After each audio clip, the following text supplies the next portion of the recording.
சோனா குருவி, ராணா குருவி, அவங்களோட குழந்தைங்க பியூட்டி குக்கு, இவங்க 4 பேரும் ஒரு புது காட்டை தேடி பறந்து போனாங்க. இப்படி பறந்து போன இவங்க ஒரு அழகான புது காட்டை கண்டுபிடிச்சாங்க. என்னங்க, இந்த காடு ரொம்ப அழகா இருக்கு, அதுவும் இல்லாம இங்க ஒரு பெரிய நதியும் ஓடிக்கிட்டு இருக்கு.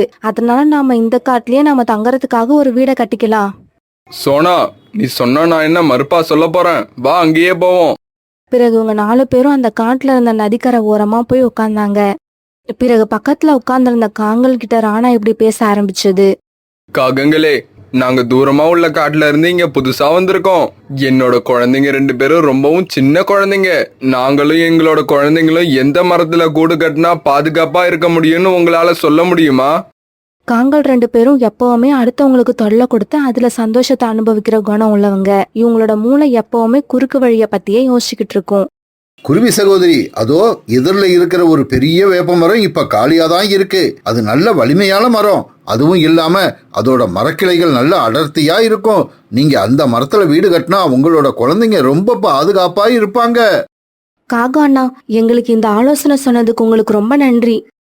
இப்படி சொல்லிட்டு சோனா குருவி தன்னோட கணவர் மற்றும் குழந்தைங்களை கூப்பிட்டுக்கிட்டு அங்க இருந்து பறந்து போயிடுச்சு.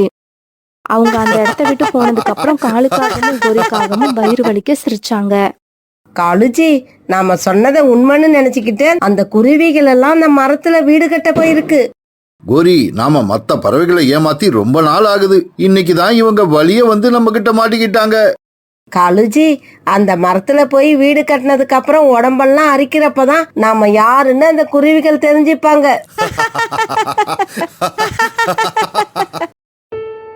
காங்கள் சொல்லி அனுப்பின அந்த வேப்ப மரம் ஒரு வயசான வேப்ப மரம். அந்த வேப்ப மரத்துக்கு மந்திர சக்தியும் இருந்துச்சு. தீய எண்ணங்களுடைய பறவைகளை அந்த மரம் எப்பவுமே தாம் பக்கத்துல அனுமதிச்சது கிடையாது. அப்படியும் சில பறவைகள் அந்த மரத்துக்கிட்ட போனா அந்த பறவையோட உடம்பெல்லாம் அறுப்பு எடுக்க ஆரம்பிச்சிடும். இந்த விஷயம் கொஞ்சம் கொஞ்சமா அந்த காடு பூரா பரவனதால நல்ல பறவைகள் கூட அந்த மரத்து பக்கத்துல போக பயந்து அந்த மரத்தையே சுத்தமா அவாய்ட் பண்ண ஆரம்பிச்சாங்க. இதனால அந்த மரத்தை சுத்தியும் புதர் செடிகள் மண்டி கிடந்தது. தன்னோட குடும்பத்தை கூப்பிட்டுக்கிட்டு அந்த மரத்து பக்கத்துல போன ராணா குருவி அந்த மரம் இருந்த நிலைமைய பார்த்துட்டு அதிர்ச்சி ஆயிடுச்சு. அம்மா, இந்த மரத்தை பார்க்க பழைய மரம் மாதிரி இருக்கு. ஆமாம்மா, இந்த மரத்து பக்கத்துல யாருமே வரமாட்டாங்க போல இருக்கு. அதனாலதான் இவ்வளவு குப்பையா கிடக்கு.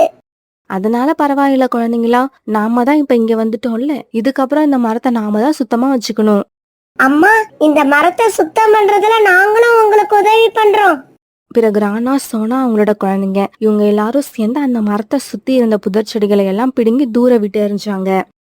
பிறகு நல்ல மணலை எடுத்துட்டு வந்து அந்த மரத்தோட வேர்களை மூடி அது மேல தண்ணீரை ஊத்த ஆரம்பிச்சாங்க. அந்த மரத்துக்கு இப்படி ஒரு பறவை குடும்பம் வந்து தன்னை கவனிச்சுக்கிறது ரொம்பவும் ஆச்சரியமா இருந்துச்சு. குருவிகளே, நீங்கெல்லாம் யாரு? எங்க இருந்து வர்றீங்க? ஐயா, என் பேரு சோனா, என்னோட கணவர் பேரு ராணா, பியூட்டி குக்கு, இவங்க 2 பேரும் என்னோட குழந்தைங்க.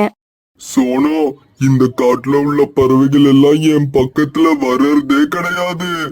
என்ன கவனிக்கிறதும் கிடையாது. ஏன்னா நான் தீய பறவைகளை என் பக்கத்துல அனுமதிக்க மாட்டேன். நாங்க ரொம்ப தூரத்துல இருந்த காட்டுல இருந்து இங்க அடைக்கலம் தேடி வந்திருக்கோம். நாங்க எங்களுக்கு தெரிஞ்ச வரைக்கும் யாருக்கும் கெடுதல் செஞ்சதில்ல.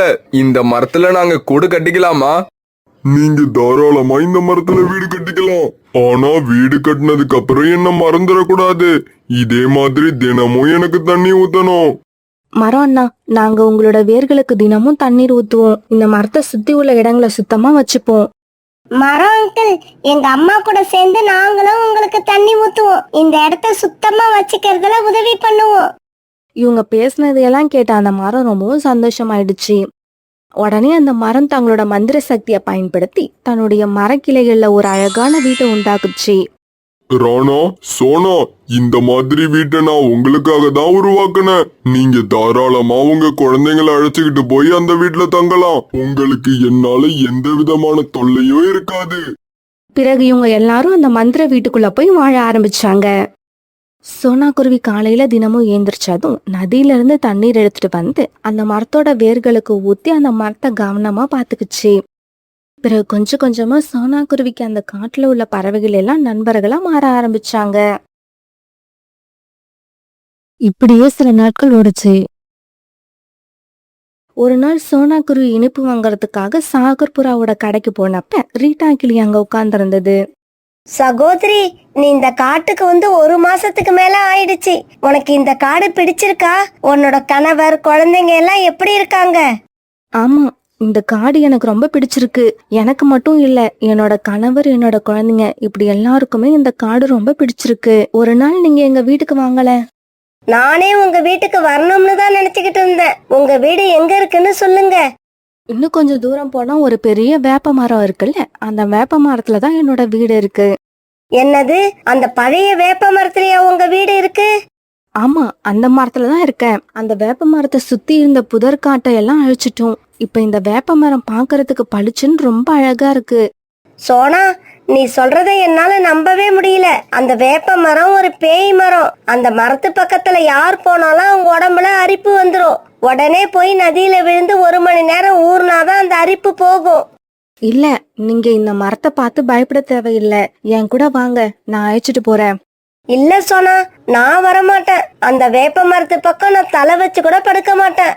சோனா, ரீட்டா கிளி சொல்றது உண்மைதான். கோடி ரூபா கொடுத்தாலும் இந்த வேப்ப மரத்து பக்கம் எந்த பறவையும் வரமாட்டாங்க. ஏன்னா அது அவ்வளவு ஆபத்தான மரம்.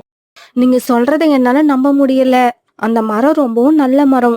நானும் அந்த மரமும் நிறைய பேசுவோம். தன்னோட மனசுல உள்ளது எல்லாத்தையும் அந்த மரம் என்கிட்ட ஷேர் பண்ணிக்கும். இன்னும் சொல்ல போனா, நாங்க தங்கியிருக்க வீடு அந்த மரம் தன்னுடைய மந்திர சக்தியால கட்டி கொடுத்தது. இது வரைக்கும் அந்த மரத்துல எங்களுக்கு எந்த பிரச்சனையும் ஏற்படல. இப்படி சொல்லிட்டு சோனா குருவி அங்க இருந்து பறந்து போயிடுச்சு. இந்த சோனா குருவியோட பேச்சுல ஒரு நேர்மை தெரியுது, ஒரு கம்பீரம் இருக்கு. சோனா குருவியோட இந்த குணங்கள் தான் அந்த வேப்ப மரத்தோட தீய குணத்தை மாத்திருச்சு போல இருக்கு. ஆமா, நானும் அப்படிதான் நினைக்கிறேன். அந்த வேப்ப மரம் இப்ப தன்னோட குணத்தை மாத்திக்கிச்சு போல இருக்கு. இவங்க எல்லாரும் பேசிக்கிட்டதையெல்லாம் சாகர்புரா ஏமாந்த சமயம் பார்த்து ஏதாவது இனிப்ப திருடிட்டு ஓடலான்னு நினைச்சு ஒரு மரத்து மேல உட்கார்ந்திருந்த காலுக்காகவும் கேட்டுடுச்சு. உடனே காலுக்காக தன்னோட வீட்டுக்கு பறந்து போச்சு. காலுஜி, இன்னைக்கு என்ன எடுத்துக்கிட்டு வந்தீங்க? லட்டுவா இல்ல ஜிலேபியா? கோரி, நான் லட்டும் எடுத்துக்கிட்டு வரல, ஜிலேபியும் எடுத்துக்கிட்டு வரல. அதை விட முக்கியமான செய்தி ஒண்ணு கொண்டு வந்திருக்கேன். இப்படி சொன்ன காலுக்காகவும் பிறகு நடந்த விஷயங்கள் எல்லாத்தையும் கோரிக்காங்கத்துக்கிட்ட சொல்லுச்சு. காலுஜி, அப்படின்னா நாம நினைச்ச மாதிரி இந்த குருவியோட குடும்பம் உடம்பெல்லாம் அரிப்பு எடுத்து இந்த காட்டை விட்டு ஓடலையா? எனக்கு ரொம்ப ஷேமா இருக்கு. கோரி, இந்த குருவி ஏதோ மந்திரம் பண்ணி அந்த மரத்துக்கிட்ட இருந்த அரிப்பு சக்தியை போக்கிடுச்சு. அது மட்டும் இல்ல கோரி, அந்த மரமே சோனா குருவிக்கு ஒரு அழகான வீட்டை கட்டி கொடுத்திருக்கான். காலுஜி, அப்படின்னா இதுக்கப்புறம் நாம அந்த வேப்ப மரத்தை பார்த்து பயப்படணும்னு அவசியம் இல்ல. வாங்க, இப்பவே போய் அந்த சோனா குருவிய வீட்டை விட்டு விரட்டிட்டு அந்த வீட்டுல நாம குடியிருப்போம். இருந்தாலும் கோரி, எனக்கு என்னவோ இன்னும் அந்த மரத்து மேல இருந்த பயம் போகல. இங்க பாருங்க, ஒரு குருவி குடும்பமே அங்க போய் தங்கும் போது நாம தங்கறதுக்கு பயப்படலாமா? அதுவும் இல்லாம நாம அந்த மரத்துல உள்ள வீட்டுல தங்கினாதான் மத்த பறவைகள் எல்லாம் நம்மளை பார்த்து பயப்படுவாங்க. நம்ம கிட்ட ஏதோ ஒரு சக்தி இருக்குன்னு நினைப்பாங்க. கோரி, நீ சொல்றது உண்மைதான். அந்த மரத்துல இருந்தால் நமக்கு ஒரு தனி கெத்து வரும். சரிவா, இப்பவே கிளம்புவோம். இப்படி பேசிக்கிட்ட காலுக்காகவும் குறிக்காகவும் உடனே அந்த பழைய வேப்ப மரத்தை நோக்கி பறந்து போனாங்க. காங்கல் சோனா வீட்டுக்கு போனப்ப ராணா குருவி வேலைக்கு போயிருந்தது. வீட்டுல சோனா குருவியும் குழந்தைங்களும் மட்டும்தான் இருந்தாங்க. இங்க பாரு குருவி, சத்தம் போடாம வீட்டை விட்டு வெளியே போயிடு. இது இனிமே எங்க வீடு. இன்னையில இருந்து நாங்க இங்கதான் தங்க போறோம். இல்ல, இந்த வீடு எங்க வீடு. நாங்க இதை விட்டு எங்கேயும் போக மாட்டோம். எதுவா இருந்தாலும் என்னோட கணவர் வந்ததுக்கு அப்புறம் வந்து பேசுங்க. இந்த மரத்தை உனக்கு அடையாளம் காட்டினது யாரு? கொஞ்சம் யோசிச்சு பாரு. நாங்க இல்லாட்டி நீங்க இந்த மரத்துக்கு வந்திருப்பீங்களா? இப்ப இந்த வீட்டை விட்டுட்டு நீங்க வெளியில போகலன்னா உன்னோட குழந்தைங்க 2 பேரையும் தூக்கி வீட்டுல இருந்து வெளியில தூக்கி போட்டுடுவோம். உடனே பயந்து போன சோனா குருவி தன்னுடைய குழந்தைங்களை கூப்பிட்டுக்கிட்டு நதிக்கரைக்கு பறந்து போய் தன்னோட கணவரை எதிர்பார்த்து காத்திருந்தது. காலுஜி, இந்த வீடு ரொம்பவும் சூப்பரா இருக்கு. இப்படி ஒரு வீட்டை நான் என் வாழ்நாள்ல பார்த்ததே இல்ல. அந்த சமயம் அந்த வேப்ப மரத்து வீட்டுல இருந்து வந்த சத்தம் ஏதோ வித்தியாசமா இருந்துச்சு. இவ்வளவு நாள் குருவியோட குழந்தைங்க சத்தம் தான் கேட்கும். ஆனா இப்ப என்னவோ காகங்கள் பேசுற மாதிரி சத்தம் கேக்குது. இப்படி சொன்ன அந்த மரம் பிறகு தன்னுடைய மந்திர சக்தியை பயன்படுத்தி சோனா குருவியோட குடும்பத்துக்கிட்ட இருந்து காங்கள் அந்த வீட்டை அபகரிச்சுக்கிட்ட தெரிஞ்சுக்குச்சு. காகங்களே, நல்லவங்கள வாழ விட மாட்டீங்களா? நான் யாருன்னு இப்ப காட்டுறேன். பிறகு கொஞ்ச நேரத்துல எல்லாம் வீட்டுக்குள்ள இருந்த காங்கள் 2 பேருக்கும் உடம்பெல்லாம் அரிப்பு எடுக்க ஆரம்பிச்சது. காலுஜி, எனக்கு என்னவோ உடம்பெல்லாம் லேசா அரிக்கிற மாதிரி இருக்கு. அது உன்னோட மனப்பிரமையா இருக்கும். நான் நல்லா தான் இருக்கேன். இப்படி சொன்ன காலுக்காகத்துக்கும் பிறகு உடம்பெல்லாம் அரிப்பு உண்டாயிடுச்சு. கோரி, என்னோட உடம்பு கூட அரிக்கிற மாதிரி இருக்கு. இது கண்டிப்பா அந்த மரத்தோட வேலையா தான் இருக்கும். காலுஜி, வாங்க உடனே ஓடிடுவோம். சீக்கிரமா போய் நதியில விழணும், இல்லன்னா நம்மளோட உயிரே போயிடும். காப்பாத்துங்க, எங்களை காப்பாத்துங்க. இப்படி பேசிக்கிட்ட காங்கள் உடனே நதிக்கரையை நோக்கி பறந்து போனாங்க. இப்படி போன காங்கள் போன வேகத்துல நதி தண்ணீர்ல குதிச்சுட்டாங்க. அரிக்குது, அரிக்குது, உடம்பெல்லாம் அரிக்குது. கடவுளே, எங்களை காப்பாத்து. நாங்க இனிமே அந்த மரத்து பக்கம் போக மாட்டோம். கடவுளே, எங்களை காப்பாத்து. காங்கள் 2 பேரும் இப்படி சத்தம் போடுறத பார்த்துட்டு சோனா குருவி அதோட குழந்தைங்க 2 பேரும் பாய் விட்டு சிரிச்சாங்க. பிறகு கொஞ்ச நேரத்துல வேலையை விட்டு திரும்பி வந்த ராணா குருவி தன்னுடைய மனைவியும் குழந்தைங்களையும் இருக்கிறத பார்த்துட்டு நதிக்கரைக்கு போச்சு. சோனா குருவியும் அதோட குழந்தைங்களும் நடந்தது எல்லாத்தையும் ராணா குருவி கிட்ட சொன்னாங்க. நதி தண்ணீர்ல விழுந்த காங்களோட உடம்புல இருந்த அரிப்பு இன்னும் போகவே இல்லை. அதனால அவங்க தொடர்ந்து சத்தம் போட்டுக்கிட்டே இருந்தாங்க. பிறகு ராணா குருவி தன்னோட குடும்பத்தை கூப்பிட்டுக்கிட்டு மறுபடியும் அந்த வேப்ப மரத்துக்கு போச்சு. குருவிகளே, நீங்க எதுக்கும் கவலைப்படாதீங்க. இந்த வீட்ல உங்களை தவிர வேற யாரும் தங்க முடியாது. உங்களுக்கு யாரும் தொல்லையும் கொடுக்க மாட்டாங்க. பிறகு ராணா குருவி, சோனா குருவி, அவங்களோட குழந்தைங்க எல்லாரும் அந்த வீட்டுல போய் ரொம்ப சந்தோஷமா வாழ ஆரம்பிச்சாங்க.